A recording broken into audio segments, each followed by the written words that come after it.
नमस्कार स्वागत करुच्ची आज मुख्य गुरुत्वपूर्ण खबर को आपण मानकु दर्शक बंधु एबे आमर हस्तगत होइतिबा खबर रही बात्या संपर्कित बंगोपसागर में सृष्टि होइतिबा लघुचाप वर्तमान अवपात रे परिणत होइछि एवं यह बात्यार रूप नेबार संभावना रही अछि।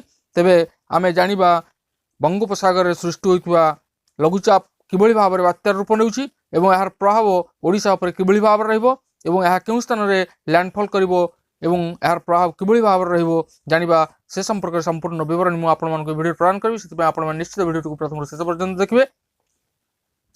जदि वीडियो भल लगे तो पाखर थिबा लाल बटन निश्चित सब्सक्राइब करिबे पाखर आसुवा बेल आइकन मध्ये बजाय देबे एवं ऊपर आसुवा ऑल नोटिफिकेशन क्लिक करके भूलिबेनी जा फल एभଳି वीडियो सर्वप्रथम आपण मानको निकट रे पहुंच परिबो। तेबे आसंतु जानिबा आज एही बात्या संपर्कित विशेष गुरुत्वपूर्ण सूचना को। पाणीपाग को नहीं आसिला बड़ खबर। बंगोपसागर रे बात्या मौसुमी अपसारण पर सृष्टि होगा जाउछि द्वितीय बात्या। एने पाणीपाग विभाग पक्षरु बड़ सूचना प्रदान करा जायछि। बात्या दानार प्रभाव एजाए मनरु लिभि नथिबा बेले एबे बंगोपसागर रे डलाइलानि आउ गोटे बात्या।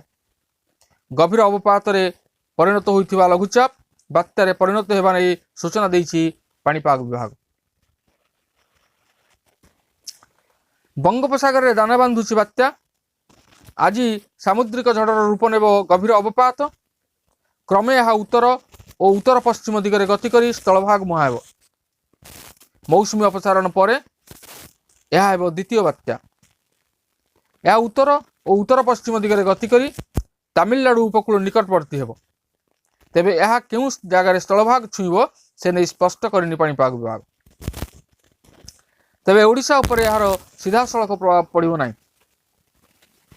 बात्या होई सही समान दिग उत्तर और उत्तर पश्चिम दिगरे गति करी तमिलनाडु उपकूल निकटवर्ती होबार संभावना रही पाणीपाग विभाग। 2 दिन भितर अर्थात नवेम्बर 29 बेलू तमिलनाडु उपकूल निकटवर्ती हेबा नै आकलन करा जाउछि। तेबे यार तीव्रता और गतिपथ उपरे नजर रखिछि पाणीपाग विभाग। संभाव्य बात्यार प्रभाव केते रहिबो एवं लैंडफॉल बेले केते पवन बहिबो किंबा वर्षा हेबो से नै परवर्ती समय रे सूचना देबो पाणीपाग विभाग। बात्या प्रभाव रे राज्य रे बदलिबो पाग। काली ठारू राज्य रे कोहला पाग रहिबो। 28 तारिख रे केन्द्रापड़ा जगतसिंहपुर पुरी गजपति गंजाम रे हालुका वर्षा हेबो।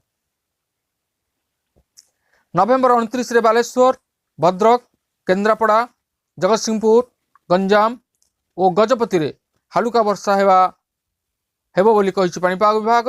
उपकूल संलग्न जिले में कोहला पाग देखा मिलिबो। संभाव्य बात्या प्रभाव में दिन तापमात्रा ह्रास घटिबो। 30 और 31 तारिख में उपकूल ओडिशा समेत दक्षिण ओडिशा रे हालुका वर्षार संभावना रही है। एने आकलन करिछि आंचलिक पाणीपाग विज्ञान केन्द्र। तेबे एथिला आजिर बात्या संपर्कित एक विशेष गुरुत्वपूर्ण सूचना। आज एतिकी पुणी देखा आगामी वीडियो रे।